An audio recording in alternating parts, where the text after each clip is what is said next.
500 محکموں کی بات کر سکتا ہوں. بجٹ پہ آپ نے سارے وزراء کی تقاریر بھی سنی کہ اسٹے آرڈر کے ذریعے نوکریوں پہ پابندی متحدہ قومی موومنٹ لگوا کے بیٹھی ہوئی تھی, اور اس اسٹے آرڈر کی وجہ سے بہت سارے محکمے جو ہے اس وقت ہاتھ باندھ کر بیٹھے ہوئے ہیں. آج بھی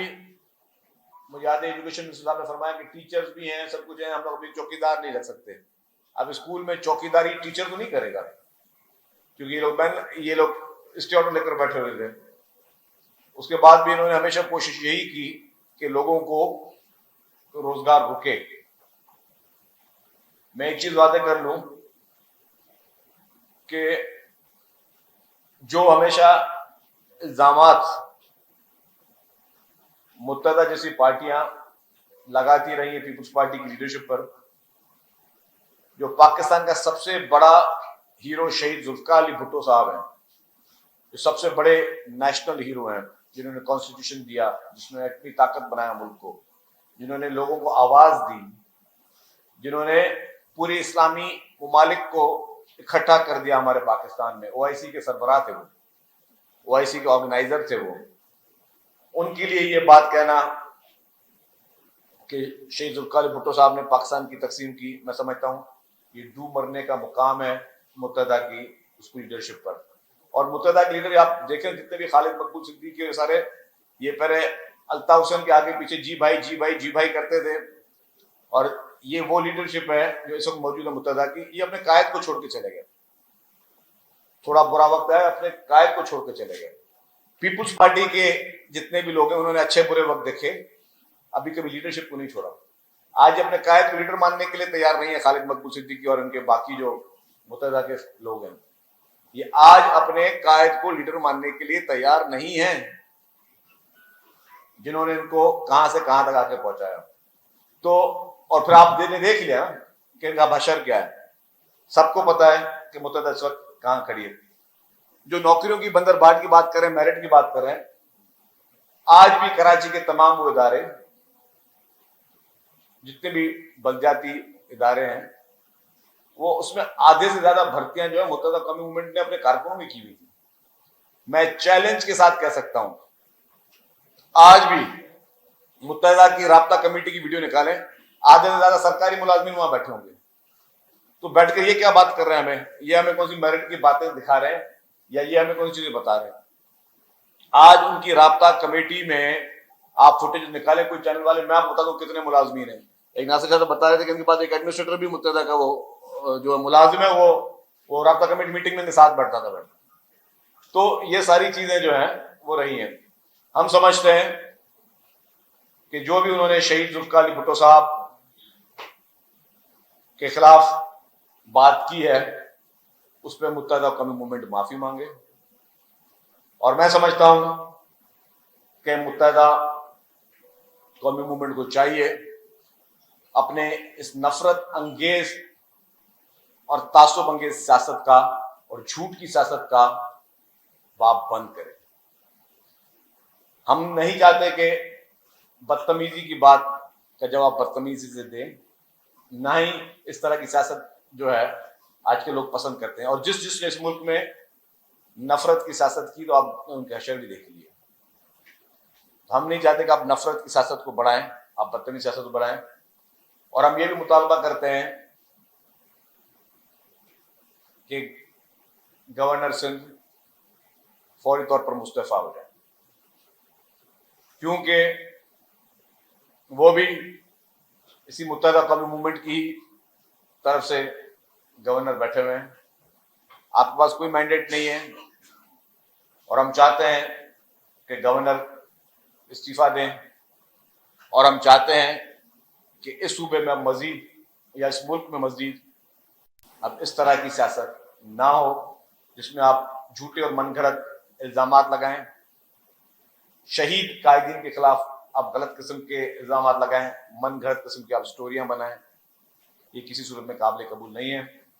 آپ کے سوالات کا جواب بھی دیں گے, لیکن ناصر حسین شاہ صاحب پہلے بات کریں گے. شکریہ. دیکھیے, ہم تو سمجھتے تھے کہ یہ جب ایم کیو ایم سے ایم کیو ایم پاکستان بنی تو انہوں نے وہ سوچ وہ فکر جو نفرت، انتہا پسندی، جھوٹ، شدت اور منافرت کی جو سیاست تھی اس سے بھی انہوں نے کنارہ کشی کی، لیکن ایسا نہیں ہوا اور وہ سوچ انہوں نے نہیں چھوڑی۔ اور وہ حقیقت ہے کہ سب کہتے تھے کہ یہ جب ایم کیو ایم سے ایم کیو ایم پاکستان بنی تو وہ ایک رات میں ایک وہ ٹھاکر صاحب تھے رینجرز کے جو ان کو لے گئے اور بعد میں صبح کو ایم کیو ایم پی بن گئی۔ تو اب یہ سوچ کی ہی عکاسی کرتی ہے کہ وہی دم ٹیڑھی کی ٹیڑھی رہی، اور یہ اپنی وہ جو نفرت کی سیاست ہے اس کو انہوں نے خیر آباد نہیں کہا۔ اور شہید ذوالفقار علی بھٹو جن کے احسانات سب کے اوپر ہیں، اور ان کے لیے انہوں نے اس طرح کے الفاظ استعمال کیے، اور شرجیل صاحب نے تفصیل سے آپ کو بتایا کہ جو ہم پر الزام لگاتے رہے ہیں اور جو آج جس کی جشن کی بات کر رہے ہیں، تو ہمارے پاس تو یہ محکمے رہے ہیں جہاں پہ ایک ایک دن میں ہزاروں کی تعداد میں غیر قانونی طور پر بھرتیاں ہوئیں، اور وہ سب بہت سارے لوگ ان میں وہ نکلے جب آپریشن ہوا کہ کوئی ساؤتھ افریقہ میں تھے، کوئی کہاں تھے، اور جن کے پورا ایک لسٹ تھی ان کی جو جرائم کی فہرست، جو یہ بتہ خوری، بوری بند لاشیں، اور آپ کو یاد ہوگا جو بلدیہ میں زندہ لوگوں کو صرف بھتے کے لیے جلا دیا گیا تھا، اور وہ لوگ اب اس طرح کی جو حامل ہوں وہ پیپلز پارٹی کے لوگوں پر الزامات لگائیں، تو شرم آنی چاہیے ان کو، اور یہ بہت ہی غلط بات ہے۔ آپ کے سوالات ہوں تو شرجیل صاحب۔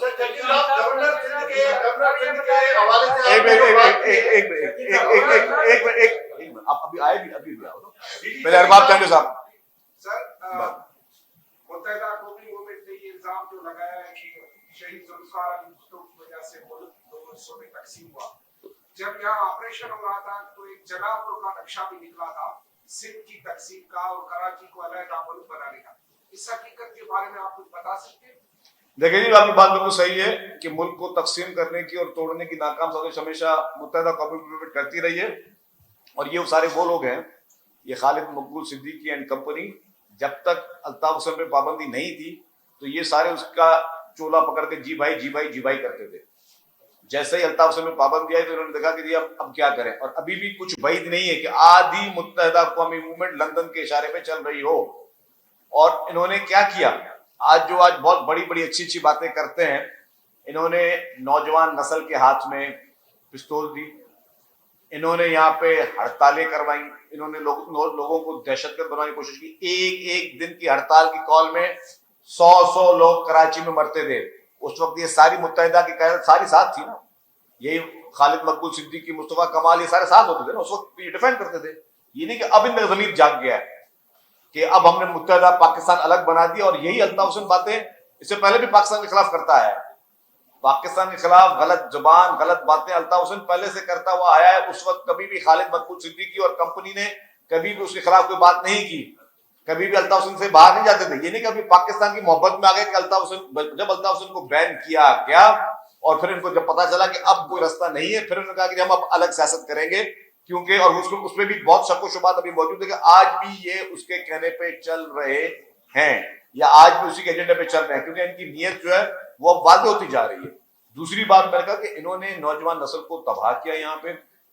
کوئی کاروبار نہیں ہو سکتا تھا، ہڑتالیں ہوتی تھی۔ اب جب گورنمنٹ گرڈ آئی ہے تو اب یہ ہڑتال کرنے کا یہ سوچ بھی نہیں سکتے۔ اب نوجوان نسل کے کہنے پہ نہیں ہے، اب یہ جو ہتھیار بانٹتے تھے اور ٹی پستولوں کے ذریعے یہ لوگ پولنگ اسٹیشنوں میں گھستے تھے اور جو بدماشی، اب وہ سارے نہیں ختم ہوتی گئی۔ تو ایم کیو ایم نے نفرت کی سیاست کی ہے، آج بھی نفرت کی سیاست کر رہے ہیں۔ میں ابھی بھی بول رہا ہوں کہ جتنے بھی انہوں نے بیانات دیے ہیں، جتنی زہر انگیز باتیں انہوں نے شہید ذوالفقار علی بھٹو صاحب کے حوالے سے کی، جو کہ پوری دنیا کو پتا ہے کہ ایک نیشنل ہیرو ہے۔ سپریم کورٹ کے ابھی ریسنٹلی جو ججمنٹ آئی ہے اس میں بھی جو ان کا عدالتی قتل شہید قائد کا ہوا ہے، اس کو مانا گیا کہ ان کو فیئر ٹرائل کا موقع نہیں دیا گیا، اور سپریم کورٹ کے جج حضرات صاحبان سے پوری دنیا مانتی ہے کہ شہید ذوالفقار علی بھٹو کے عظیم کارنامے، ان کے خلاف یہ اس شہید قائد کے خلاف یہ من گھڑت الزام لگا کے اپنا قد بڑا کرنے کی کوشش کرتے ہیں۔ یہ چاہتے ہی ہے کہ جی ایسا کوئی چوچلا چھوڑ دے کہ ان کے خلاف کوئی پریس کانفرنس ہو، ورنہ خالد محمد مقبول صدیقی اور ایم کیو ایم کی جو آج اصل حالت ہے، آپ سب صحافیوں کو بتایا، ان کی آج سیاسی حیثیت اس وقت 0+0+0 ہے، لیکن وہ صرف اس طرح کے چوچلے چھوڑتے ہیں کہ ہم لوگ بھی آ کے ان کے خلاف بات کریں، ان کا کوئی سیاسی قد بڑا ہو۔ اچھا انہوں نے اپنی گفتگو میں آج سندھ کے تقسیم کی بات دوبارہ بھی دہرائی ہے اور کہا ہے کہ سندھ کے جنوبی سندھ کے لیے جو ہے اور شہری علاقوں کے لیے ایک الگ سیکریٹریٹ سندھ میں قائم کیا جائے، اور اس کے علاوہ یہ بھی کہا کہ سندھ سیکریٹریٹ کو اب ہم سندھ سیکریٹریٹ رہنے نہیں دیں گے۔ اچھا اس کا میں جواب دیتا ہوں، یہ باتیں وہ کیوں کرتے ہیں؟ وہ یہ ایک نفرت انگیز ایک بات کی شروعات کرتے ہیں، میں سارے میڈیا کو بتا دوں، آپ دوستوں کو بتا دوں کہ ایم کیو ایم اس طرح کی بات جان بوجھ کے کرتے ہیں تاکہ ہم لوگ بھی کوئی اس طرح کی خدا نہ خاصا نفرت انگیز بات کریں، ان کی سیاست چمک سکے۔ تو ان کی ان باتوں کو میں ایک کان سے سنتا ہوں، دوسرے کان سے نکالتا ہوں، کیونکہ ان کو میں یہ سیاسی پوائنٹ اسکورنگ کا، سیاسی انجینئرنگ جس میں ابھی ان کو لوگوں نے پذیرائی نہیں دی، سب کو پتا کہ ایم کیو ایم کا اصل حشر کیا ہے۔ بلدیات کے الیکشن میں یہ لوگ بھاگ گئے، باقاعدہ بھاگتے نا اس طرح بھاگے، آخری رات کو بھاگے، آپ کو بھی یاد تھا۔ یہ الیکشن کا بھی سب کو پتا ہے، میں اس بارے کوئی بات نہیں کر رہا۔ تو اس وقت ان کے ساتھ اس وقت پوزیشن یہ چاہتے ہیں کہ ایسا ہم تعصب کا شوشہ چھوڑیں، کوئی نفرت کا شوشہ چھوڑیں کہ دوبارہ کوئی ہماری سمپتھی گین ہو۔ لوگ اب اتنے بے وقوف نہیں ہیں کہ متحدہ قومی موومنٹ کو جو ہے وہ کوئی ان کی پذیرائی ملے۔ اگر ایم کیو ایم کو شوق ہے، یس، اگر ایم کیو ایم بولتے ہمیں شوق ہے، اگر سمجھتے ہیں کہ ان کے پاس کوئی مینڈیٹ ہے تو یا بسم اللہ دوبارہ آ جائیں، میدان لگا لیتے ہیں کراچی میں الیکشن کا، بیلٹ کے ذریعے مقابلہ کرنا ہے تو آ جائیں، میدان لگا لیں دوبارہ الیکشن کا، پتہ چل جائے گا ایم کیو ایم کا کیا وزن ہے۔ شہزاد صاحب یہ بتائیے گا کہ بہت چھوٹا سوال ہے، اچھا اس سے پہلے جس طرح کی آج زبان استعمال کی تھی، مصطفیٰ کمال کہہ چکے ہیں کہ جو کچھ پہلے ہم کرتے تھے وہ ہمارا سگنیچر تھا، یہ بات آن ریکارڈ پر۔ دوسرا ابھی آپ نے کہا کہ ملازمین کا جو فیصلہ آیا اس پر فیصلہ یہ محکمہ صحت کا جہاں پاس ایک سخت ملازمین نکال دیے ہیں، اسکولوں میں بری حالت ہے، چوکیدار نہیں ہے اور دیگر محکمے ہیں، تو ان کو پور کرنے کے لیے آپ ایسا کیا کر رہی ہیں کہ جیسے جہاں اسپتال میں فوری طور پر ملازمین کی ضرورت ہے کیونکہ اس پر آپریشن نہیں ہو پا رہا ہے، او پی ڈی میں ڈاکٹر نہیں ہے۔ آپ کو پتا ابھی ایجوکیشن ڈپارٹمنٹ میں 50,000 آسامیاں آئی بی اے کے ذریعے بھری گئی ہیں، اور آئی بی اے کے ٹیسٹ کوئی ایک شخص بھی نہیں کرتا، اور میں نام نہیں لینا چاہتا، ہمارے کچھ وزراء اور اس ڈپارٹمنٹ میں کچھ سیکٹریز کے اپنے فیملی فرسٹ ممبر جو ہیں وہ فیل ہو گئے اس میں۔ اس سے بڑی شفافیت اور کیا ہو سکے؟ تو اس وقت کے منسٹر نے کہا کہ جی میری شاید بہن جو ہے وہ بھی پاس نہیں کر سکی، اس وقت سیکٹری نے کہا کہ میرا کوئی بھائی یا میرا بیٹا بھی پاس نہیں کر سکا، تو اس سے زیادہ شفافیت کیا ہو؟ مطلب آپ ضروری تو نہیں کہ اب ان کو ہم جس طرح پہلے ہوتا تھا کہ جتنے بھی ٹارگیٹ کلر گرفتار ہوتے تھے وہ ہوتے تھے واٹر بورڈ سے، وہ ہوتے تھے کے ایم سی سے، وہ ہوتے تھے ڈی ایم سی سے۔ کس سے چھپا ہوا ہے؟ میں آپ لوگوں سے ابھی مائک لے کے پوچھنا شروع کر دوں، آپ کو نہیں پتا کہ یہ پتا چلتا تھا جتنے ٹارگیٹ کلر گرفتار ہوتے تھے سارے انہی محکموں میں جمع ہوتے تھے۔ تو ایم کیو ایم کے جھولی میں بیٹھ کے نوکریاں تو کوئی نہیں دے سکتا ان کی بلیک میلنگ میں آ کے، اور بلیک میلنگ نہیں، اب ان کی اب وہ دور نہیں رہا ان کا کہ جی وہ کوئی کسی بھی طور سے زور زبردستی سے کوئی فیصلہ لے سکے۔ ایک منٹ جی، یہ بتائیے گا ایم کیو ایم اور آپ پیپلز پارٹی فٹ کاپ بیٹ کاپ کھیلی جا رہے ہیں، فٹ آپ تو 10 سال کے لیے لائے تھے کوٹا سسٹم، اس کے بعد ضیاء نے ایکسٹینڈ کیا،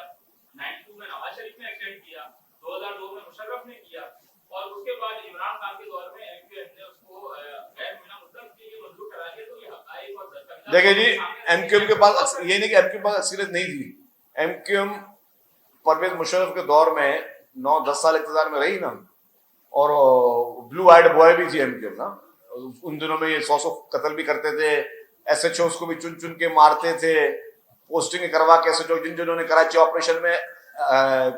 پارٹیسپیٹ کیا اس میں لوگوں کو مارتے تھے، اپنے اسکور سیٹل کرتے تھے، بدماشی گنڈا کرتی سب ایم کیو ایم کام کرتی تھی۔ اس وقت ایم کیو ایم نے کیوں نہیں کوٹا سسٹم ختم کروایا؟ اگر اتنا ہی برا تھا تو اس وقت ختم کروا لی۔ اس کے بعد جب بھی اقتدار میں رہی ہے، اچھا اقتدار میں رہی ہے کافی دفعہ، یہ سندھ حکومت کے ساتھ بھی اقتدار میں رہے، کسی ایک میٹنگ میں کہہ سکتا ہوں حلفیہ انہوں نے نہیں کہا کہ کوٹا سسٹم ختم کرو۔ ہاں یہ ان کے مطابق ہوتے تھے کہ ہمیں 4 ایڈمنسٹریٹر ہمیں چاہیے، فلاں یہ افسران ہمیں چاہیے، یہ منسٹری ہمیں چاہیے، یہ پورٹفول ہمیں چاہیے، کسی ایک منسٹری میں انہوں نے یہ نہیں کہا کہ کوٹا سسٹم ختم کرو۔ ابھی بھی ایم کیو ایم نے جب آپ کو پتا تھا کہ جب اقتدار میں آئی جتنے بھی انہوں نے مطالبے کے، کوئی ایک مطالبہ دکھا دیں ایم کیو ایم کا، میں اوپن کر دوں، کسی ایک ڈاکیومنٹ، بڑے ڈاکیومنٹ لہراتے بھی ہے نا کہ انہوں نے ہمیں وہاں مطالبہ ڈالا ہو کہ کوٹا سسٹم ختم کرو۔ ایم کیو ایم نے کبھی کسی آفیشیل میٹنگ میں کوٹا سسٹم کو ختم کرنے کا مطالبہ نہیں کیا، اور یہاں آ کے اس پہ آج وہ ایم کیو ایم کی سیاست الگ ہے، ہمیں ایم کیو ایم کی سیاست پہ کوئی اعتراض نہیں ہے، لیکن اگر وہ سیاست میں شہید لیڈرشپ کے اوپر بےہودہ اور من گھڑت الزام لگائیں گے تو منہ توڑ جواب دینا ہمیں بھی آتا ہے۔ اور ہم تب ایم کیو ایم سے نہیں ڈرے جب وہ بندوقیں لے کے مخالفوں کو چن چن کے مارتے تھے، تو ہم آج بھی نہیں ڈریں گے۔ میرا سوال یہ ہے کہ یہ بات